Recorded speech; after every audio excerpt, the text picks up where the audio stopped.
नमस्कार शेतकरी मित्रांनो, अननोन फार्मर 1969 या यूट्यूब चॅनलवर तुमचे पुन्हा एकदा सहर्ष स्वागत. मित्रांनो, आजच्या व्हिडिओमध्ये आपण काय बघणार आहोत?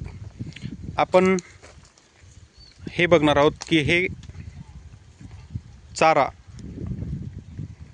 जनावरांसाठी हा चारा आहे. आता हे ऊसासारखं गवत आहे. आता या गवतामध्ये मित्रांनो खूप सारे प्रकार आहे. एका गवताला बी येते आणि एकाला नाही येत. म्हणजे एकाची वाढ ऊसाप्रमाणेच होते तर एकाची वाढ ज्वारीसारखी होते. आता तुम्ही बघू शकता की याला काटे आहे, छोटे छोटे इकडे काटे बघू शकता. हे एक वेगळी प्रजाती आहे. त्याचबरोबर ज्याला काटे नाही अशी एक दुसरी जात आहे, तिकडे पण आपण जाण्याचा प्रयत्न करू. त्याआधी आपण ह्या जातीचा एक व्हिडिओ चांगला घेऊ. असो, तुम्ही बघू शकता की याला असे आता कांडे आलेत. इकडे बघू शकता हे ऊसासारखे असे कांडे पडतात. इकडे बघू शकता तुम्ही, हे दाखवण्याचा तुम्हाला प्रयत्न करत आहे. आणि हे गवत साधारणतः एक 15 फूट वरती जाते. आता हे छोट्या याच्यामध्ये आहे, साईजमध्ये आहे. खाली तुम्ही बघू शकता की एका बुंद्याला ऊसासारखेच असे फुटवे लागलेत. भरपूर सारे फुटवे त्याच्यामध्ये लागलेत. आणि ह्या गवताला बी येत नाही. हे काटेरी आहे आणि याला बी येत नाही. याचा धांडा साधारणतः असा ऊसासारखा होतो. म्हणजे जर तुम्ही साधारणतः एक 10-1 गुंठे जर त्याची लागवड केली तर तुमच्याकडे 10-12 जर जनावरं असली तर तुम्हाला कुठेही गवतासाठी जाण्याचं कामच नाही. या गवताला वेगवेगळे नावं आहे. याच्यामध्ये एक लाल येते, जे बकऱ्या वगैरे खातात, ते पण आपण तिकडे तुम्हाला दाखवू.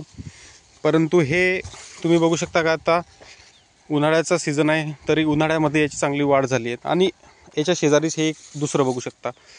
हे याला इकडे बघा, हे बी आलं याला. वास्तविक हे बी आल्यानंतरही थांबा 1 मिनिट, हे बी आल्यानंतर हे रुजत नाही. याची अशी तुम्हाला ऊसासारखीच लागवड करावं लागते. जसे ऊसाला जरी आपण बघितलं की बी येते तरीही त्याची लागवड केल्यानंतर त्याला काहीच येत नाही. असो, याचे हे कांडे लावावं लागतात.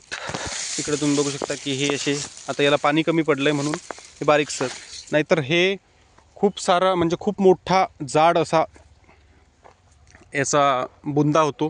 आणि वाढ साधारणतः 12 ते 15 फूट. म्हणजे एक जरी तुम्ही एवढा असा पूर्ण हे जर कापला तर तुमच्या 3 ते 4 जनावरांचं जेवण खाण्याचं आरामात होते. हा एक प्रकार त्यातला. आणि जो दुसरा तुम्हाला दाखवला, ज्याला की वरती असं बी येते, याला बी येणारच नाही मित्रांनो. हे कितीही वाढलं तरी याला बी येणार नाही म्हणजे नाही. आणि हे जे दुसरं, हे तुम्ही बघू शकता की हे याला काटे नाहीत.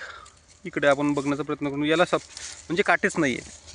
आणि याच्यामध्ये आपण एक जे तिसरं, जे बकऱ्या मेंढ्या खातात, जे शेतकरी बांधव बकऱ्या किंवा मेंढ्या पाळतात आणि त्यांना, आता बकऱ्या आणि मेंढ्यांना आपल्याला माहिती आहे की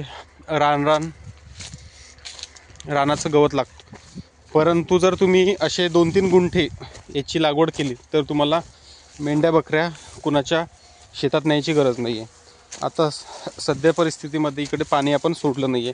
तर हे लाल गवत, याला काटे येतात असेच आणि याला पण बी येत नाही. हे लाल गवत पण खूप उंच वाढते, 12 ते 15. याला नेपोलियन असं काहीतरी नाव आहे, बरंचसं नाव आहे. आता हा संपूर्ण तुम्ही बघू शकता की साधारणतः एक 4-5 गुंठे आपण लावलं आहे. आणि आपल्याकडे 4-5 जनावरं असल्या कारणाने याच्यामध्ये सगळं होऊन जाते. आपल्याला दुसरीकडे गवत आणण्याचं काम पडत नाही. तर मग असं मित्रांनो, हा संपूर्ण गवताचा व्हिडिओ बघून घ्या. याच्या आदलेही व्हिडिओ बघा, ज्यामध्ये आपण विविध वाणाची किंवा विविध पिकाची माहिती दिली आहे. असो, व्हिडिओ आवडला तर चॅनलला लाईक करा, सबस्क्राईब करा आणि शेअर करायला विसरू नका मित्रांनो. घेऊन येऊया अजून दुसरं काहीतरी नवीन व्हिडिओमध्ये. तोपर्यंत धन्यवाद.